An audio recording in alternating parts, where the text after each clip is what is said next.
আসসালামু আলাইকুম। মিজান স্যারের আইসিটি ব্যাচ থেকে সবাইকে স্বাগতম।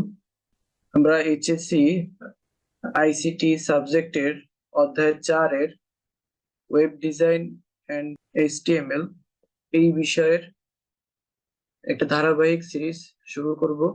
আমরা এই অধ্যায়টা স্টেপ বাই স্টেপ সম্পূর্ণটাই শেষ করব এবং সবশেষে আমরা সিকিউ এবং এমসিকিউ প্র্যাকটিস করব। কিভাবে এটা করা হবে ধারাবাহিকভাবে একটু দেখা যাক।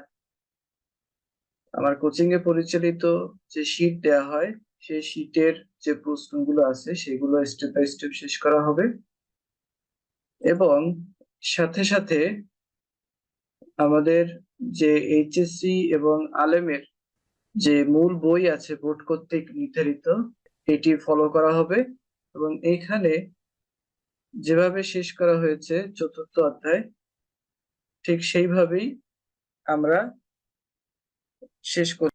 এখানে আমাদের চতুর্থ অধ্যায় যেখানে শুরু হয়েছে সেখান থেকে আমরা আস্তে আস্তে প্রত্যেকটা পয়েন্ট ধরে ধরে আমরা সবকিছুরই এক একটা করে প্র্যাকটিক্যাল দেখব এবং এখানে যে কাজগুলো আছে সেই কাজগুলো অনেকটা দেখা যাবে যে প্র্যাকটিক্যাল দেখাতে গেলে বইয়ের চাইতে আর একটু বেশি দেখাতে হবে।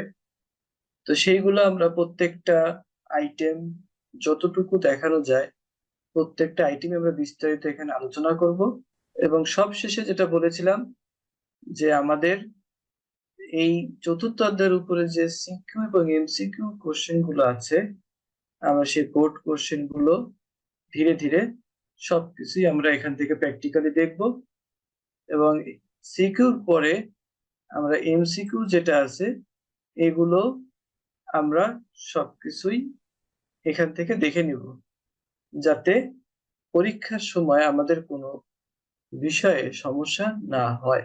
তো আমার যে সিরিজটা বের হবে আশা করি তোমরা সবাই সেই সিরিজটা ধারাবাহিকভাবে দেখবে এবং দেখার জন্য আমি যখনই যে ভিডিও পোস্ট করব সেটা যদি পেতে চাও তাহলে অবশ্যই সাবস্ক্রাইব বাটনে সাবস্ক্রাইব করো এবং বেল বাটনে ক্লিক করে রাখো, তাইলে আমার আমার এই সিরিজটা পেয়ে যাবে এবং আশা করি এই সিরিজটা শেষ হওয়ার পরে তোমাদের এই চতুর্থ অধ্যায়ের কোনো সমস্যা থাকবে না।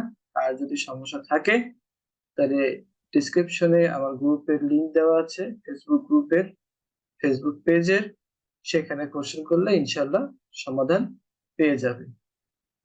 তো দেখা হচ্ছে আমাদের পরবর্তী ক্লাসে এবং যেখান থেকে শুরু হবে সেটা হচ্ছে চতুর্থ অধ্যায়ের ওয়েব ডিজাইন পরিচিতি এবং এইচটিএমএল এই অধ্যায় থেকে। আজকে এই পর্যন্ত। আসসালামু আলাইকুম ওয়া রাহমাতুল্লাহ।